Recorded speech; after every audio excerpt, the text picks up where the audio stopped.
चलो साइकिल उतारो।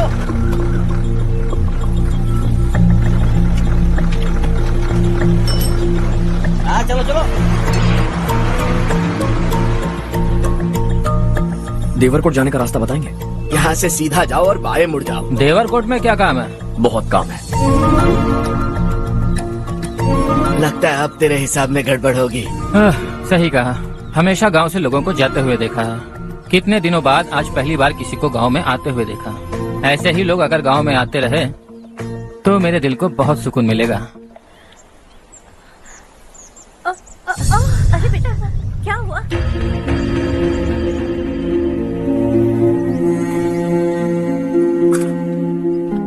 क्या हुआ बेटा? चक्कर आकर गिर गई थी तो इस लड़के ने आकर मेरी मदद की है। बहुत बहुत शुक्रिया। इतनी दूर पानी लाने के लिए घर का कोई आदमी क्यों नहीं जाता? इस घर का इकलौता मर्द मैं ही हूँ साहब। मेरा एक बेटा फौज में शहीद हो गया। सरकार की तरफ से जो पैसे मिले उससे ये जमीन खरीदी हमने। अब इसी से हमारी गुजर बसर होती है। इन हालातों में जीना बहुत मुश्किल है साहब।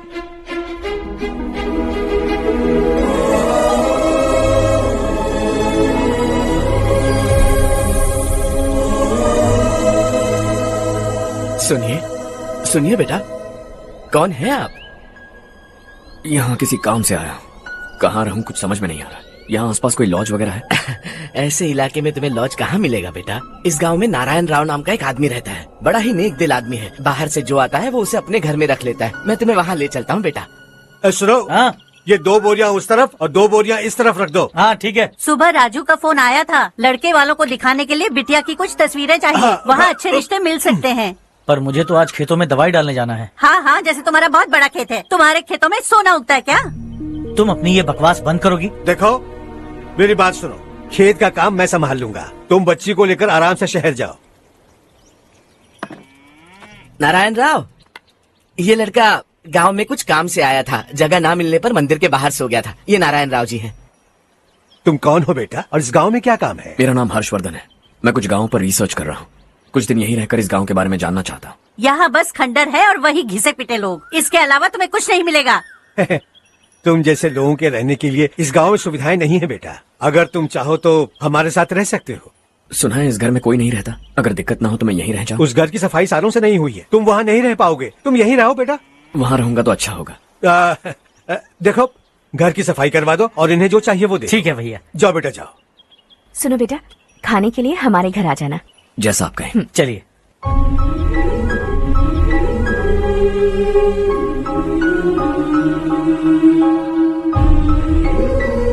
ये भैया के करीबी दोस्त का घर है। वो 25 साल पहले शहर जाकर वहीं बस गया। तब से ये घर खाली पड़ा है। आप उस कमरे में रह सकते हैं। अगर कुछ भी चाहिए हो तो मुझे बता देना। जी जरूर। हाँ, हमारा एक दूर का रिश्तेदार है। वो नालायक है और यहीं रहता है। अगर आपको थोड़ा भी तंग किया तो आकर मुझे बता देना। चलिए चलता हूँ। ओह अच्छा, तो तुम मेरे साथ इस घर को शेयर करने वाले हो। आई एम राजा रत्नम। उन्होंने तो कुछ और ही कहा था। मैं अच्छी तरह से जानता हूँ कि उन्होंने मेरे बारे में क्या कहा होगा। जानते हो मैं क्या काम करता हूँ? आप ही बताइए, क्या काम करते हैं आप? जीने के लिए काम करना जरूरी है क्या? मैंने तो ऐसे ही पूछा। हाँ। फैमिली नहीं है? फैमिली नहीं तो क्या बेकार हूँ मैं? नालायक बोलकर इज्जत का कचरा कर दिया। पहले जाकर उससे निपटता हूँ।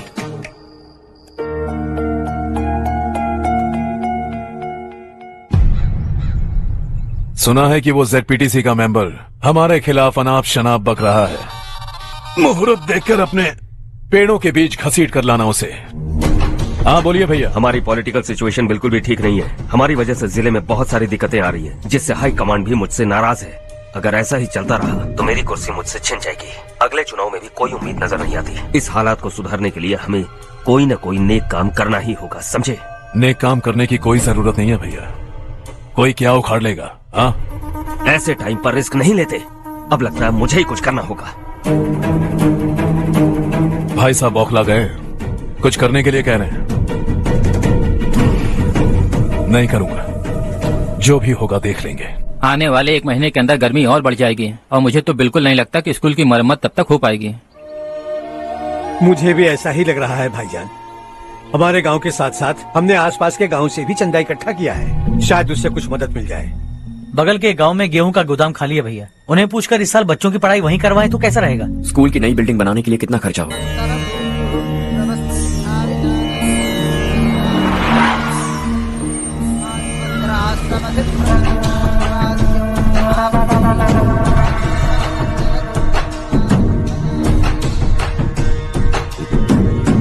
शाबाश नारायण। मेरे लाख मना करने के बावजूद तुम चट्टान की तरह डटे रहे और अब स्कूल बना रहे हो। इतना सब कुछ करना मेरे बस की बात नहीं है मालिक। ये सब तो इसकी बदौलत हुआ है। इसने हमसे कहा कि अपने पैसे से यहाँ पर स्कूल बनवाएगा।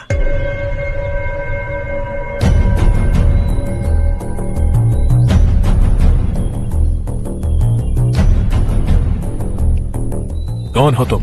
हर्षवर्धन। और आप? शशि। इतना बड़ा स्कूल बनवाने जा रहे हो, लगता है बहुत पैसे हैं तुम्हारे पास। बहुत ज्यादा।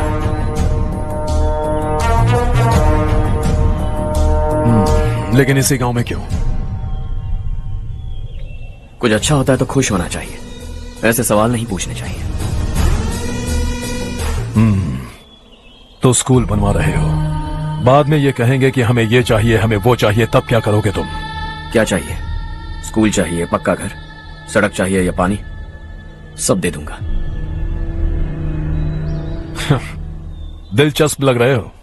वक्त मिले तो घर आना, आराम से बातें करेंगे। अब तो यही हूं, आता रहूंगा।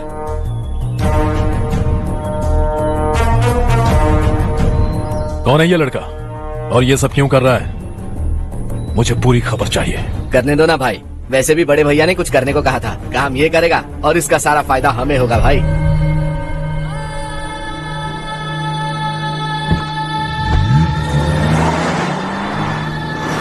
बेटा इतना कुछ कर रहे हो तो थोड़ा सड़कों के बारे में भी तो सोचो, वो बहुत खराब हो चुकी हैं। अब तो हम उस पर चल भी नहीं पा रहे हैं। चुप रहो भाईजान, इतना भी लालच किस काम का? इसकी बात का बुरा मत मानना बेटा, ये मायूस है। एक उम्मीद की किरण क्या दिखी, ये बेचारा खुद पर काबू नहीं रख पाया। तो इसमें गलत क्या है? सड़क बनवा देंगे। ये क्या कर रहे हो? अगर ऐसा करते जाओगे तो यहाँ एक नहीं हजारों समस्याएं हैं। मैं सब ठीक कर दूंगा। मेरी एक करीबी दोस्त ने एक बात कही थी, अगर हमारे पास जरूरत से ज्यादा है तो किसी को गोद ले लेना चाहिए। लेकिन मेरे पास तो इतना ज्यादा है कि सिर्फ एक दो को नहीं, पूरे गांव को गोद ले सकता हूं।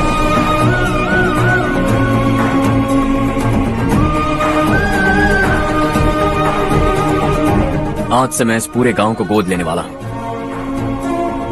बेजान पड़े इस गांव को हंसी खुशी और हरियाली से भर दूंगा।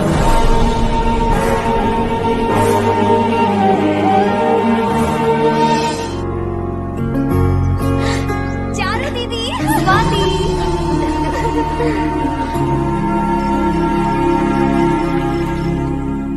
चारू, तुम्हारा कोर्स खत्म हुआ या फिर जाओगी? ऑलमोस्ट खत्म हो गया है। एक हफ्ते के अंदर मुझे एक छोटी सी टीम बनाकर यहाँ पर थोड़े थोड़े डेवलपमेंट टेक्निक्स ट्राई करने हैं। लेकिन सुबह जब मैं आ रही थी तब मैंने देखा मुझे कोर्स में सिखाए गए कई सारे डेवलपमेंट प्रोग्राम्स यहाँ पर पहले से ही हो रहे हैं। मैं तो हैरान रह गई।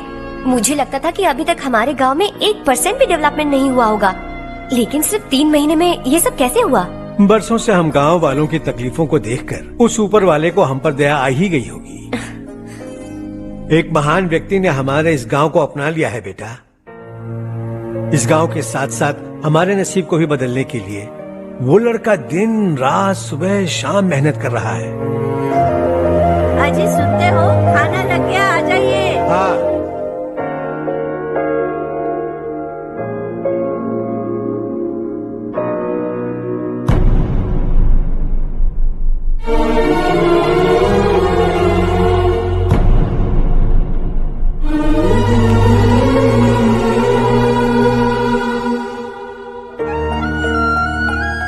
बैठो बैठो। हाँ, आओ बैठो। इन्हें भी दो। जी पिताजी। ये मेरी बेटी है। ये वही लड़का है जिसकी मैं बात कर रहा था। ये हमारे रमेश राव का खास दोस्त है। ये दोनों भी एक दूसरे को जानते हैं।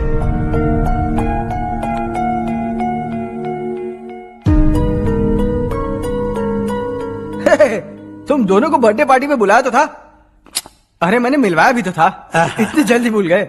ये बर्थडे वर्डे छोड़ो और हाँ। अपनी शादी के बारे में सोचो। ठीक है आंटी जी, अब बस भी करिए। मैं हमेशा इस गांव के लिए कुछ करना चाहता था। हाँ। और इसीलिए मैंने अपने दोस्त को मोटिवेट किया। इमोशनल होने की जरूरत नहीं है, मुझे पसंद नहीं है। आखिर हम दोनों का एक ही गांव है, सेम विलेजेस। तुम जाके आराम से सो जाओ।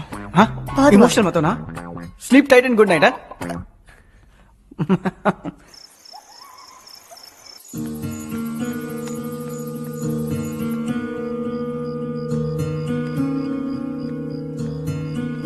ये सब क्या हो रहा है?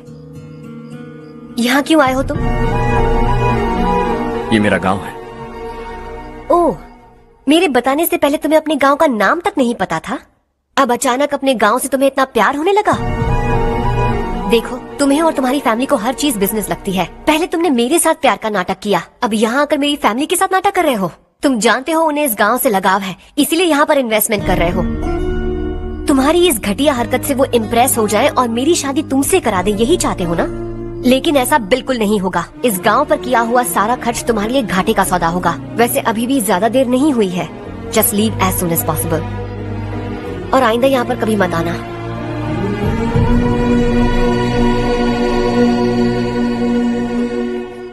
मैं क्या सुन रहा हूँ हर्ष?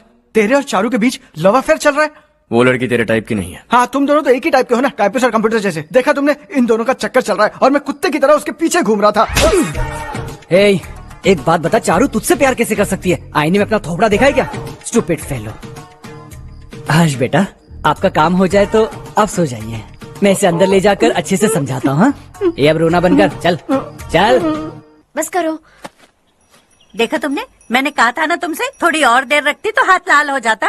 अब रंग ऐसा चढ़ा है ना तो पति भी वैसा मिलेगा, एकदम बेकार। ए, क्या कर रहा है तू? तेरी टांगे पकड़ के कुएं में फेंक देगी और खुद उसमें कूदकर तुझे मार डालेगी। उससे पंगा मत ले। चल ठीक से हाथ धो। धो लिया ना? हाँ, ले धो ले। अरे चारू दिखा तो। अरे वाह, कितना अच्छा रंग चढ़ा है। तुझे तो बहुत अच्छा पति मिलेगा। मुझे गोरे लड़के बिल्कुल पसंद नहीं है। सांवले लोग ही अच्छे लगते हैं मुझे। काला हुआ तो भी चलेगा, लेकिन गोरा लड़का तो बिल्कुल भी नहीं। कल जो कुछ भी हुआ चारू को पता नहीं, लेकिन एक बात पक्की है कि तुम उसे पसंद नहीं। उसकी बातों से मुझे समझ आ गया है। देखो, चारू जब मेरी हो जाएगी तब भी हमारी फ्रेंडशिप बरकरार रहनी चाहिए। I beg you. जैसा तुम कहो।